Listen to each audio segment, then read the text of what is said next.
Hey, Salvador Briggman here. Welcome back to the Crowdfunding Demystified podcast.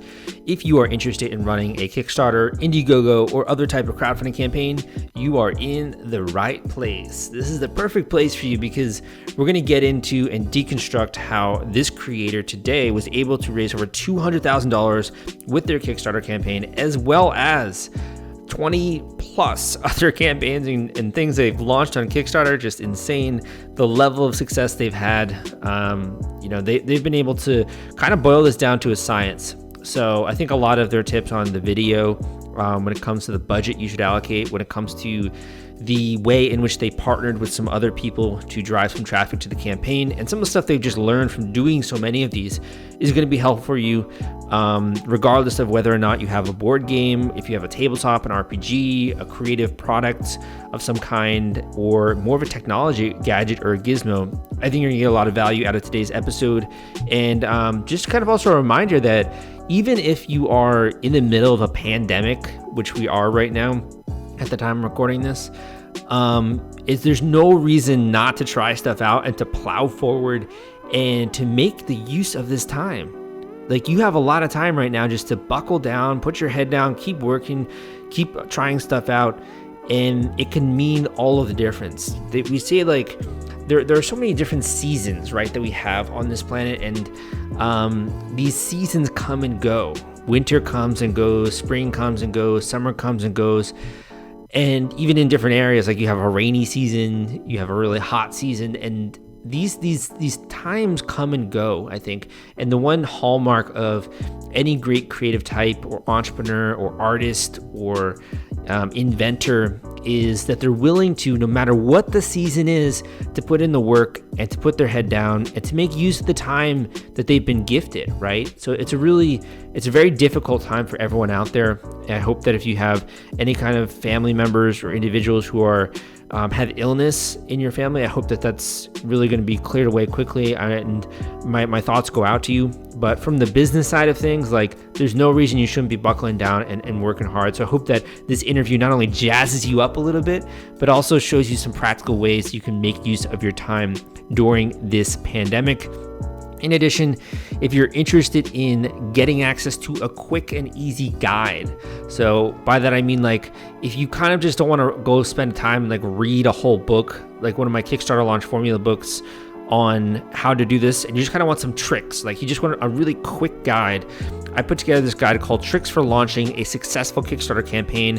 It's a result of over 20 interviews that I've conducted with successful Kickstarter projects. You can learn exactly what it's like to run a campaign, from preparing to launch, getting backers, pledges, media coverage. It's a tool that can be in your toolbox when you launch. Really affordable. All you got to go do is go to crowdcrux.com/ebook.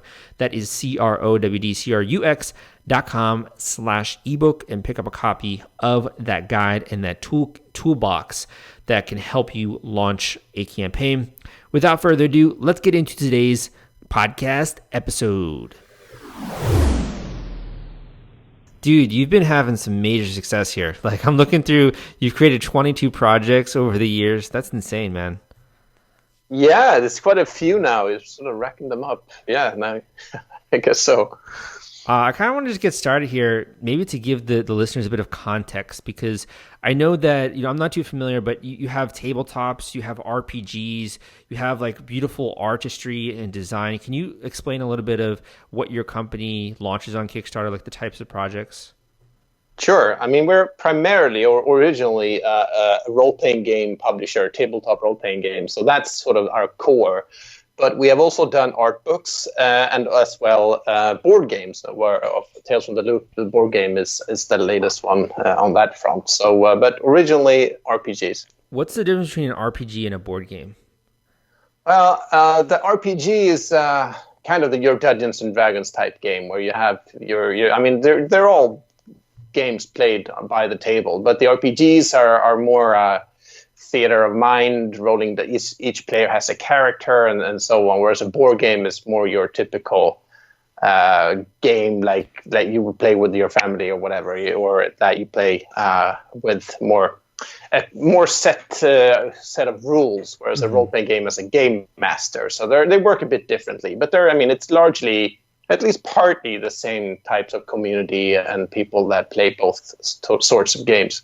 And what's been your role with these projects? Are you doing everything under the sun, marketing, etc.? Are you doing the coming up with the creative idea? What's your sort of role here?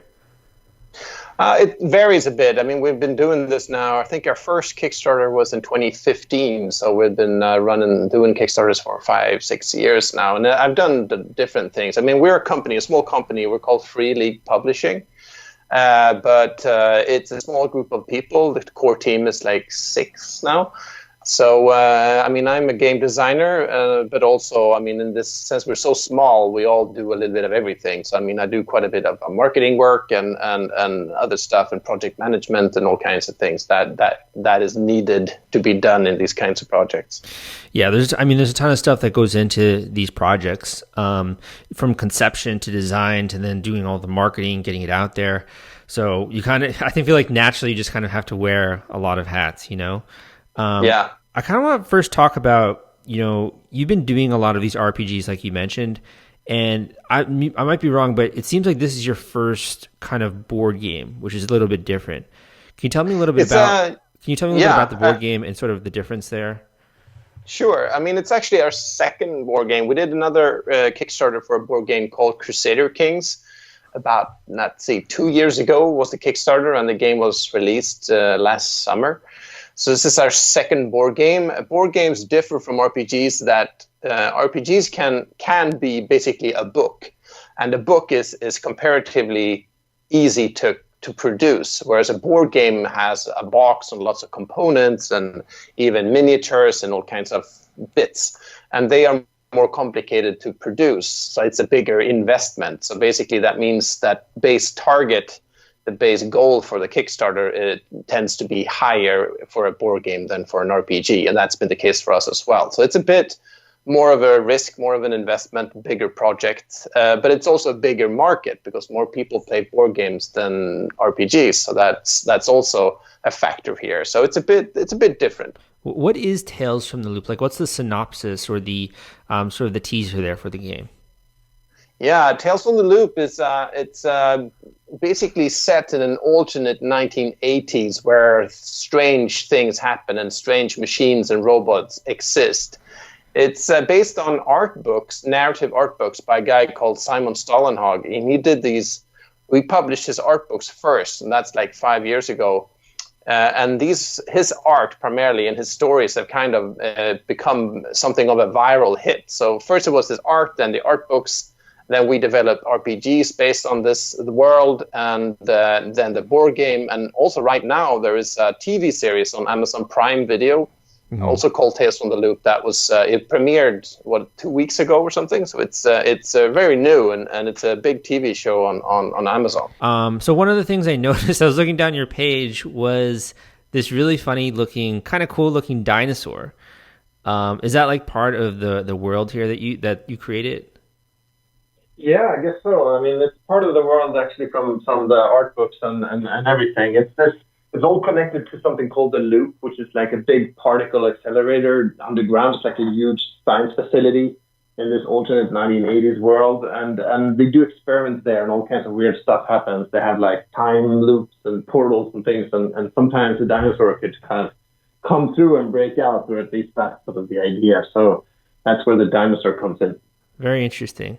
Well, I kind of want to get to some of the things you've been learning since launching these various campaigns. So first of all, you're doing this in the middle of a massive pandemic, coronavirus, right? COVID-19. Has that been affecting your project at all? I think so, to some extent. I mean, we really sort of thought hard about whether to actually go ahead at this time with this project, but we decided to go ahead as planned anyway.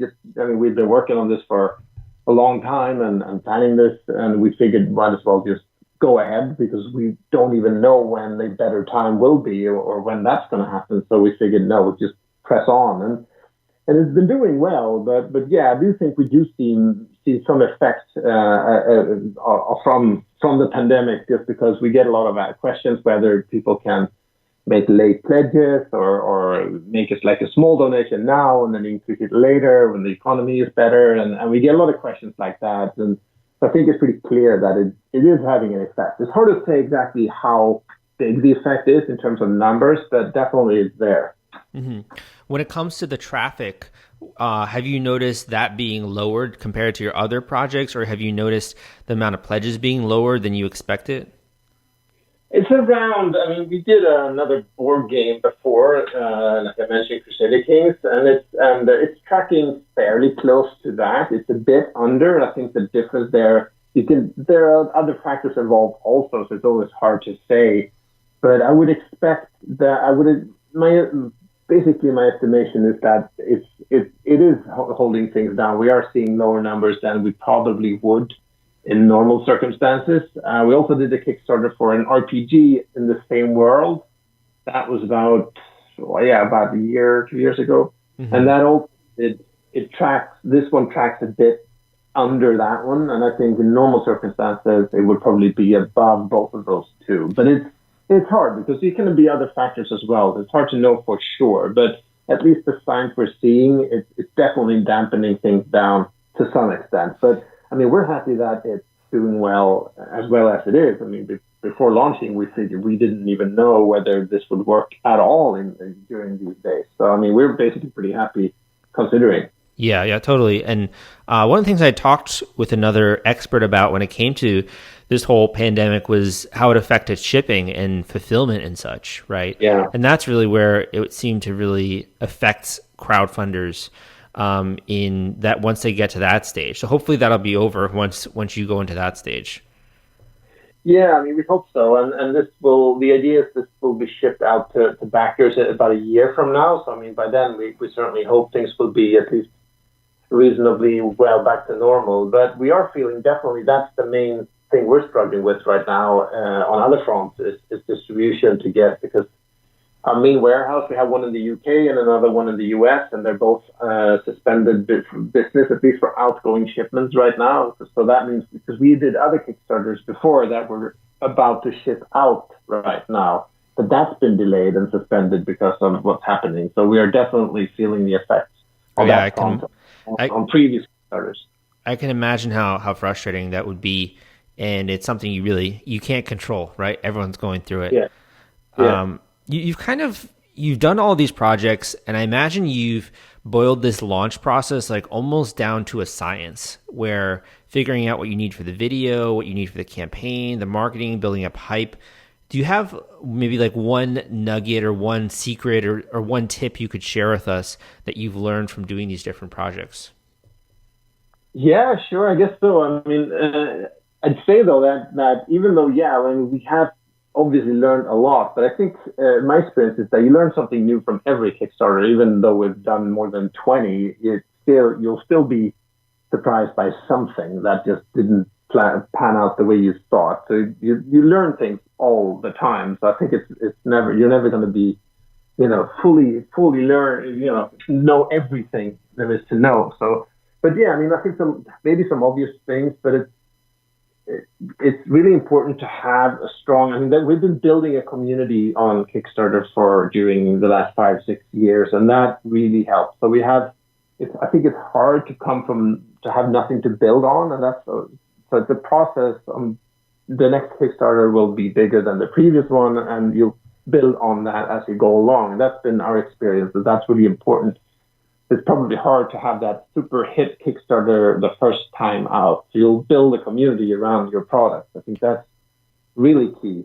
Almost viewing it as like not just a one project thing, but you're building out a community that's going to serve you in the future doing multiple projects.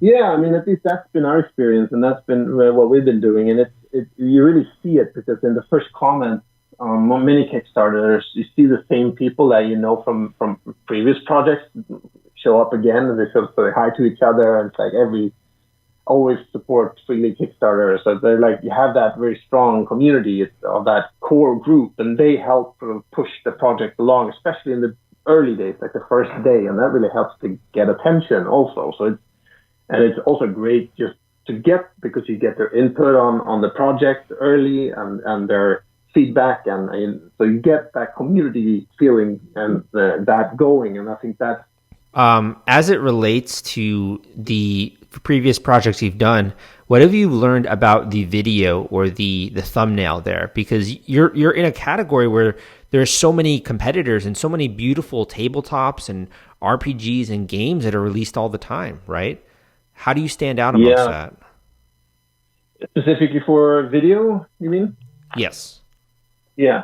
I mean, the video part is interesting. I mean, we've been actually kind of scaling that down a little bit. I think we had more ambitious videos a few years back when we really pushed that pretty hard, and we kind of felt that it maybe was quite that important as we had thought it was. So we actually scaled that back and just made the videos a bit less ambitious, and it didn't really change as far as we could tell the effects. I mean, having a video I think is a good idea, but if you really, for us at least, it hasn't been that important to have that super ambitious video because we did one for Crusader Kings that was very kind of high end. There was a CGI computer generated graphics all the way through, and it was pretty expensive and took a long time to make, and it was fine. But for this one, we instead of filmed the physical prototype of the game, which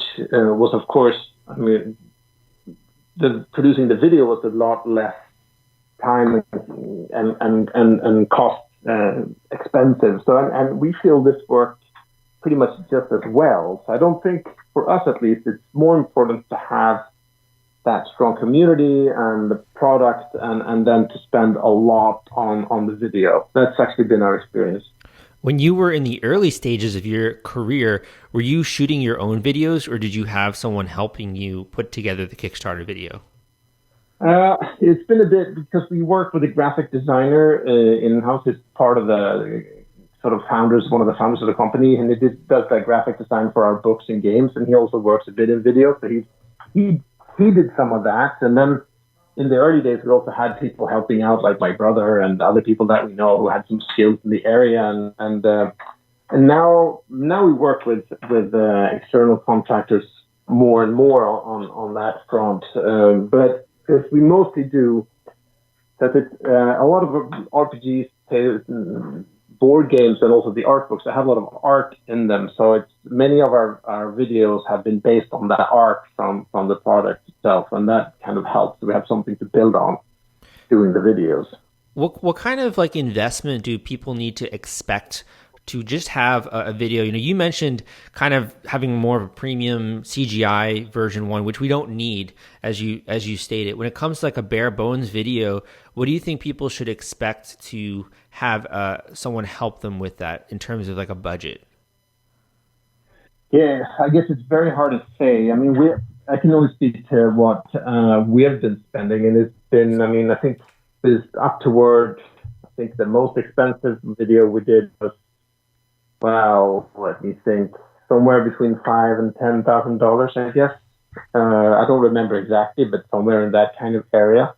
But now I think we're down to maybe just around like $1,000, $2,000 maybe, and those are fairly, I mean, they're not very complicated videos, and that does of course not include the art that they are based on. It's just basically the editing and putting it all together. So I mean, that's what we've been at for the videos. I don't know if that's representative for our sort of business as a whole, or the market, or whatever others are doing, but that's just kind of how it's been for us. Okay, yeah, I think that's a really good ballpark figure for people out there. And that video is obviously really important, but you mentioned the actual creation and storytelling of the game as being more so, right? Can you kind of expand a little bit on what you meant there? Yeah, I mean, it's specifically for the RPGs. I think board games are a bit different. The market is bigger, the community is a bit different, but for RPGs, it's kind of a niche thing. And if you build that community, not only on Kickstarter, but for the company as a whole, it kind of, you have these people that sort of have very invested in what we do, and it's fairly, I mean, it's not a huge group of people, so it gets fairly familiar. We kind of know them, and we talk to them, and building that kind of community around our games, mostly the RPGs, has been kind of a key thing, and I think it works really well in the Kickstarter format because that's kind of a platform for us to meet fans and get that community going. So I think, I guess that's what I was referring to, that getting that thing going around the games and the content in them, and that community has been the key factor. Do you have any ways that you manage the community off of Kickstarter? Like, for example, do you have a Facebook group or an email list or an online forum of some kind? Is there any way that you manage that? Yeah, because we do also, release the games in retail, and we have a web store, and we do sell games and publish them in other ways as well. So we have a forum, we have a Facebook page, we have a newsletter. Yeah, so we have different ways of reaching out to people. As I was scrolling down your page, I noticed that you guys partnered with a company, Green Inbox, who I've encountered before. Were they helpful for you? What did they do for you? Yeah, that's actually an interesting thing. This is the first time we work with them, so this is very fresh. We just started working with them a week ago, maybe, and they actually contacted me. I be honest and say that when you run a Kickstarter, we often get a lot of messages from different companies who want to promote the Kickstarter and do all kinds of work around, and I'm kind of skeptical about all of that because most of them don't feel super serious, and so I just usually do not respond to those kinds of messages that want to work on promoting things.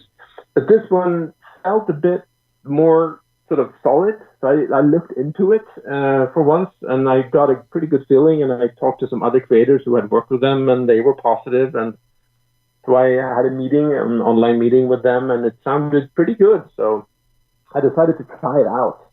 And so far it's working pretty well. What they do basically is they handle Facebook ads for us. We've been doing a little bit of Facebook ads on our own, but that's not an area where we're very good. We don't have any real expertise there and how to effectively work with Facebook ads. So I figured, why not try this? Because they are, that's their team, that's what they do, and that's their expertise. So we figured, why not try it? And so far it's doing pretty well, but I think we're only a couple of days or a week into working with them. So I'll have to see when the campaign is over before I can say anything definite about it. But so far it's been a good experience.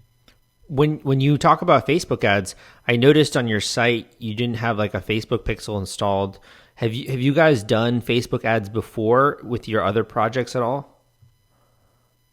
Yeah, but like I said, we're not very good at it. It's not been a focus for us. So basically, we've only been sharing the link for the Kickstarter on Facebook and promote that post. It's been that simple. So we haven't really dug into the finer points of that. So basically, that's what we're having them do for us this time around. Okay, I see. I think there's a lot of potential there, particularly because you have such a loyal audience, right? And I'm sure there are lots of other people that would love to play a game like this out there. So I can see that being really, really powerful for you in the future. One of the questions sorry. Sure. What was that? Go ahead. I don't know. You can keep going. Okay, now I just wanted to mention that we feel particularly for this game, since it's a board game, the market is bigger. For role-playing games, it's a fairly small market, and we're fairly known in that field. But board games is a bigger market. We're an even smaller player there, so we figured it might be a good opportunity to try, perhaps work more actively with marketing, just to break through and get noticed a bit more. So that's why we tried it this time for a board game, and we don't normally do it for role-playing games. Totally. You're also launching this project from a different country than a lot of other creators, right? Has that been something that's helped you? Has that been something that's held you back at all? What's it like being an entrepreneur, being a creative type in Sweden, and sort of interacting with all of these international backers, a lot of people from the United States? What is that like?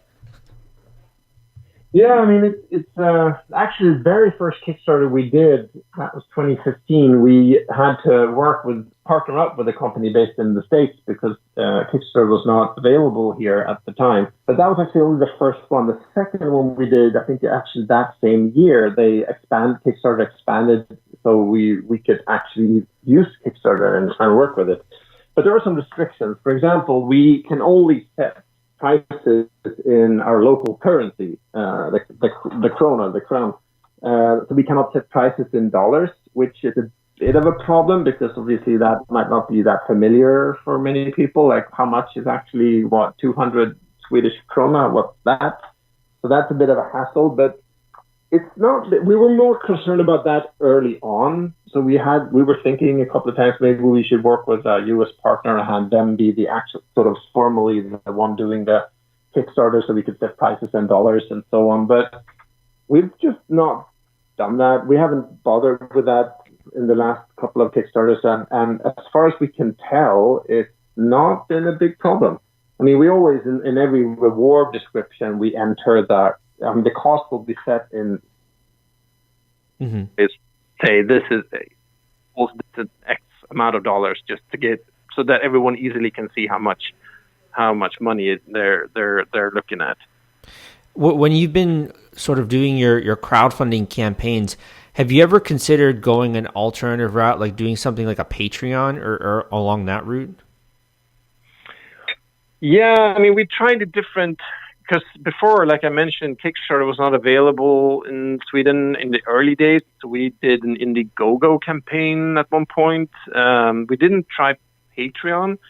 We discussed it, but we never really got around to it. I think for us, the project-based thing like Kickstarter does, it works better than a Patreon, which is more of a when you want to support a specific person maybe, or like an ongoing endeavor to help. I mean, it's easier. It works better for us to sort of have it a project based rather than sort of this monthly or recurring thing that Patreon does. But maybe, you never know. We might try it at some point. So my last question for you here is, as it relates to your business, right? And you sort of, it seems like you have this model of launching the campaigns on Kickstarter and then selling them from your online store, right? What is your thought process behind doing that versus just doing your own launch on your own site, like your own online store? Why is it that you guys continue to come back to Kickstarter? Yeah, it's very much an open discussion that we have in our company. And really, I mean, Kickstarter is so great for building community, which is hard to do on a web store. I mean, it's just that easy.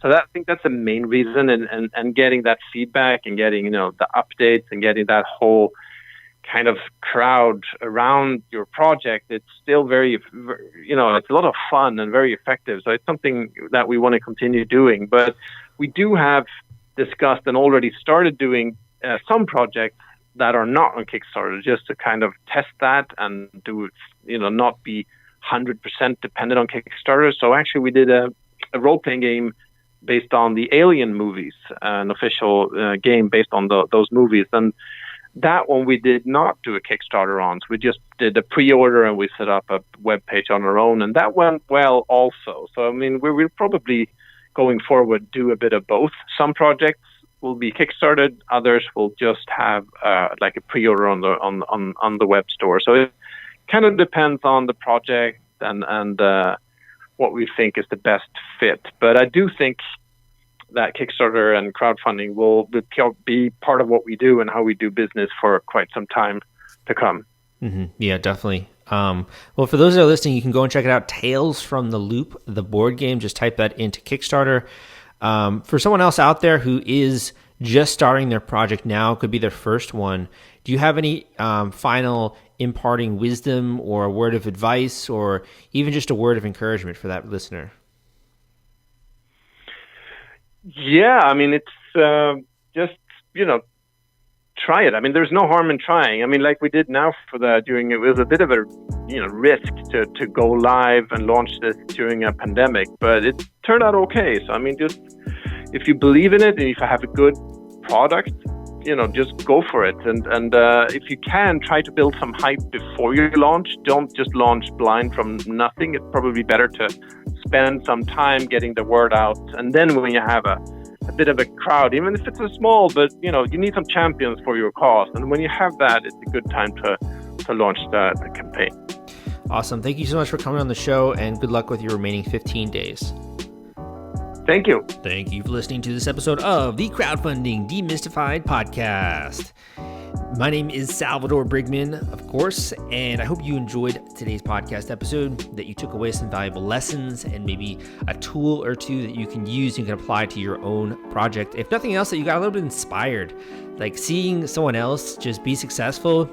Some other people out there might view that with envy, or you might say like, this guy raised like 200K, or he did, 20 plus successful projects, and you feel envy. But I think as business owners, as creative types, as entrepreneurs, as individuals who are pushing the envelope, right? We're innovators, we're creators who are doing cool stuff. I think that everyone out there just views that number and is like inspired. I know that really inspires me to see other people be successful, and it makes me like realize, wow, if they can do it, why can't I do that?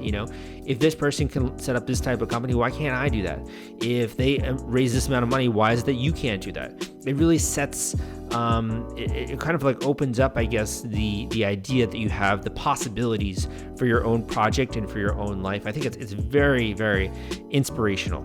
If you were inspired by that episode and you want to get my direct thoughts on your upcoming campaign, as it relates to your marketing, as it relates to the sort of the strategy that you're going there for putting together your campaign, from the design of the actual page to the video to if you're still in the prototyping phase, get some feedback on how to do that, the manufacturing, fulfillment, like all that stuff.